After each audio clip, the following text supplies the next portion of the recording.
10th Talks is Year of the Salish Sea, Collaboration for Our Collective Future. And so we have got Tasha and Emma are going to speak on this today. So please join us, and we have lots of prizes. Thank you. Thank you very much, and thank you for letting us speak today and share a bit of our Year of the Salish Sea initiative. So before we start, I wanted to acknowledge that all the work we do for this initiative operates on the traditional and unceded lands of the Coast Salish people, including the Musqueam, Squamish, and Tsleil-Waututh nations. The many distinct Coast Salish and communities live in the Salish Sea bioregion and have traditionally and continue to steward the lands and waterways that we all depend on since time immemorial. The Salish Sea was named to honor the Coast Salish people who call the Salish Sea home.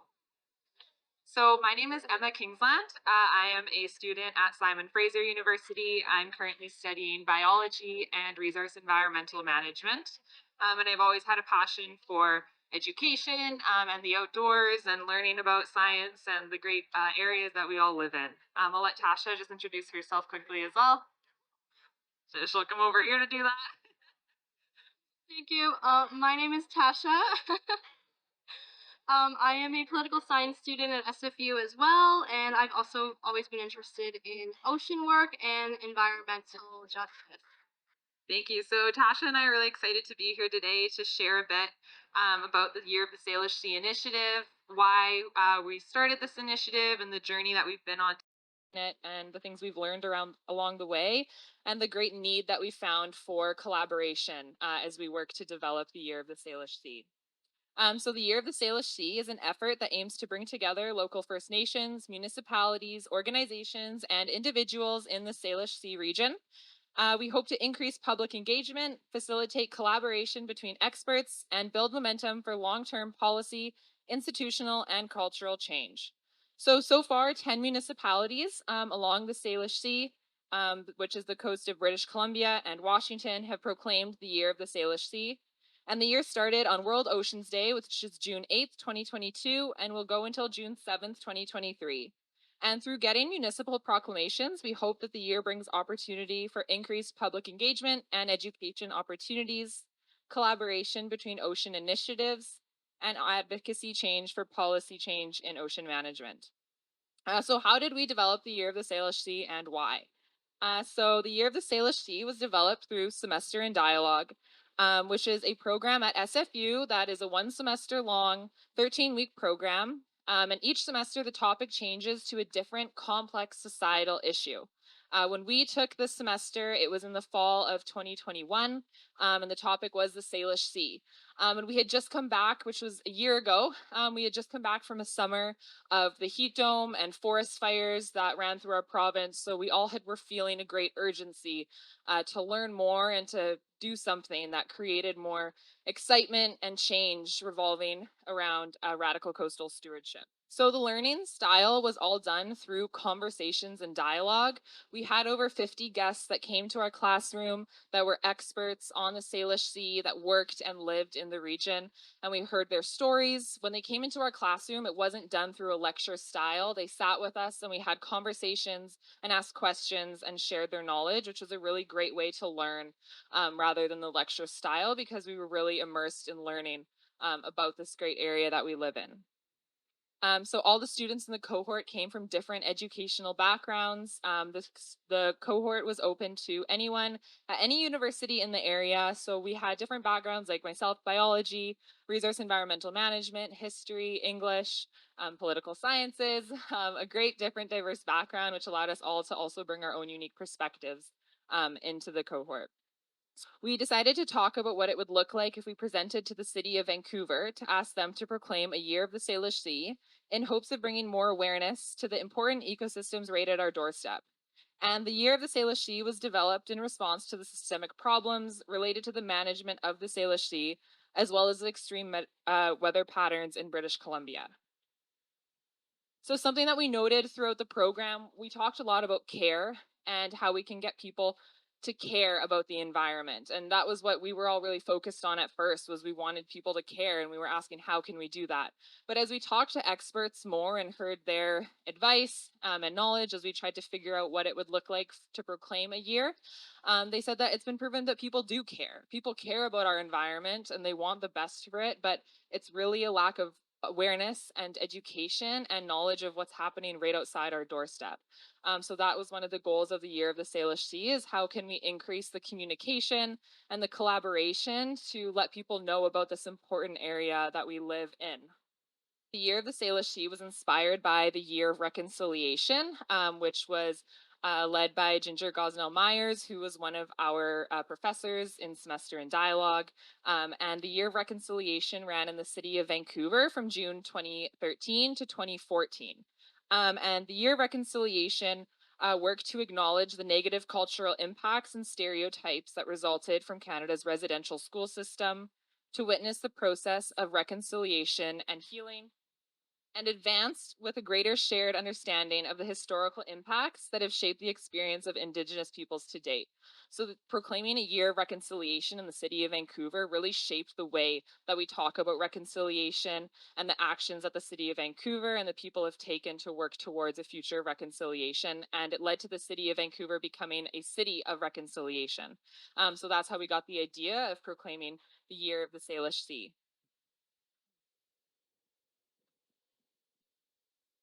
So here we have a map of the Salish Sea, and you can see it goes from Campbell River down to Olympia in the city of Washington. And it's a really unique area because although it's named the sea, it's also inclusive of the watersheds and the surrounding land areas as well, because they drain into the sea. So it goes all the way to the top of the mountaintops that drain ultimately the water into the Salish Sea. And this is a very important ecosystem because of the large amount of fresh water that's entering the Salish Sea. The whole sea is also considered an estuary, which is where the freshwater meets the saltwater. And it's a very important ecosystem in the development of a lot of species and migrating birds, as well as salmon, allowing them to grow before they go out into the sea. So I will pass it on to Tasha now, who will continue to talk about the Salish Sea. Um, thank you. Thank you so much, Emma. I am just going to give a quick little recap of some of the progress that we've made as an initiative since Semester in Dialogue has ended.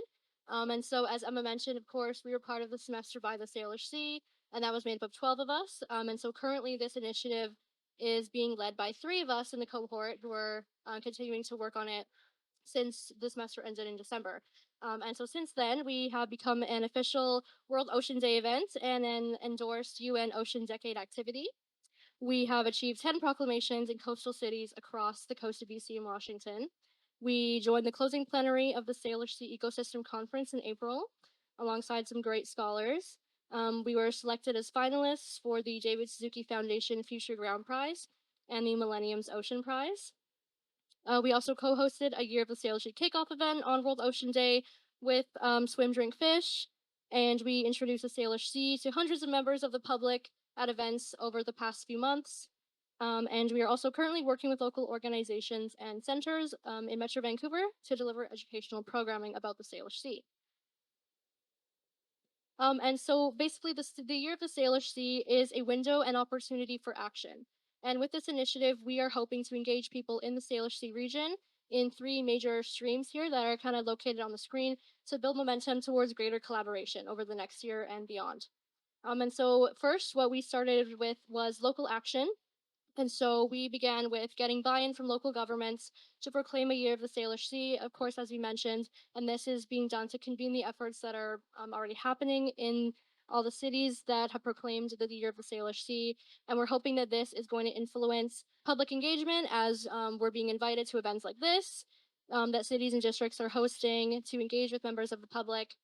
And we're hoping that with the educational resources that we share on our website and at events, that we're distributing in of other ways as well on social media, that this is going to empower people to help them understand more about the ecosystem that we're kind of, if you looked at the map earlier, we're kind of almost right in the middle of the Salish Sea ecosystem, but most people here don't even know what that is. Most people that we talk to at events over the spring and summer, we're introducing it to them for the first time. And a study done by the Sea Dock Society based in Washington in 2019 did a study, and only 14% of British Columbians surveyed could even point to the Salish Sea on a map. And so that kind of stat is what really speaks to why we're having such a big emphasis on public engagement during the year. We believe that public engagement combined with local action, which involves organizations and local governments, will help build momentum towards taking transboundary action, which is also something that we're in a really great need of. We think that people here should know about the Salish Sea ecosystem. They should know about the Coast Salish peoples. They should know about place names. They should know about the impacts of colonialism on the lands that we live on, and the ways that Coast Salish nations have traditionally lived very reciprocally with the ocean and watersheds, and what's kind of happening to these resources and to the people that live on these lands now that we're not living as reciprocally with the water as people have in the past. Yeah, and so as research has shown, transparent and engaging stakeholder dialogue processes have shown to have great potential to provide guidance for the necessary transformation toward ocean sustainability. And dialogue can really help support the attainment of the UN Sustainable Development Goal 14, which is life below water, and other interlinked ocean related targets. And the Puget Sound Partnership in Washington is a great example of a community effort to restore and protect Puget Sound. And if you don't know what that is, I'll share a little bit about it right now. The Puget Sound Partnership was created in 2007 through legislation to bring together citizens and local governments, tribes, scientists, and businesses to restore and protect Puget Sound to ensure both a thriving regional economy and a healthy ecosystem. The organization, which is very collaborative in nature, of course, as it involves multidisciplinary actors and different pieces of work. The organization has gotten the U.S. Navy to agree to mitigate the effects of underwater construction for a new wharf in Hood Canal by using a new first of its kind program to offset the environmental effects of development. The partnership is also leading the implementation of the Washington Shellfish Initiative, which is a unique project that has several aims, which includes the restoration of native shellfish and measures to ensure clean water for shellfish beds. And this initiative is really remarkable not only for being the first of its kind in the States, but also because it promotes clean water and jobs. And Washington is the first state in the US to restrict the amount of copper in brake pads and in boat paint. And the Puget Sound Partnership and a coalition of legislative, business, and environmental leaders took action to reduce runoff of toxic materials in Puget Sound by working to pass legislation that phased out and then banned copper brake pads in 2011 and then boat paint in 2010. And we don't have any institute or any body like this in BC. Experts on both sides of the border that we've been talking to over these past few months and even past year, I guess, um, have expressed over and over again that the border and the division that it's created, obviously quite literally and figuratively, between decision makers and stakeholders and scientists and community members on both sides of the border, has really proven to become a big threat to the health of the ecosystem, which of course is a threat to the health of every person that lives in the ecosystem as well. And so that's why we think that Salish Sea management could benefit tremendously from an institute in Canada like the Puget Sound Partnership that's made for collaboration about the Salish Sea that involves local governments, local First Nations, environmental NGOs, other knowledge holders, businesses. And most importantly, this can act as a designated space to communicate with what would be the parallel institute in Washington, which of course would be the Puget Sound Partnership. So people from local environmental organizations here in Vancouver, we have scholars and researchers out in Western Washington University, which also has a Salish Sea Institute. All of these people that we've been talking to for the past year have expressed that this is something that would actually be a tangible step that can be taken towards improving the health and management of the Salish Sea. So, since the year of the Salish Sea is a window for this type of thing, a window to bring together local stewards and an opportunity to facilitate dialogue and to bring forward solutions, we think that this could be a really good opportunity to give a necessary push to stakeholders and to decision makers, especially, of course, those who have proclaimed a year of the Salish Sea. This would be a really good opportunity to give them that nudge to establish a plan or a commitment in the next year that could kind of plant a seed for starting an institute that would be similar to the Puget Sound Partnership. That, of course, is very much needed in BC. This is the longer term institutional change that we believe will improve the management of the Salish Sea and its watersheds by appropriately reflecting the collective nature of a collective problem.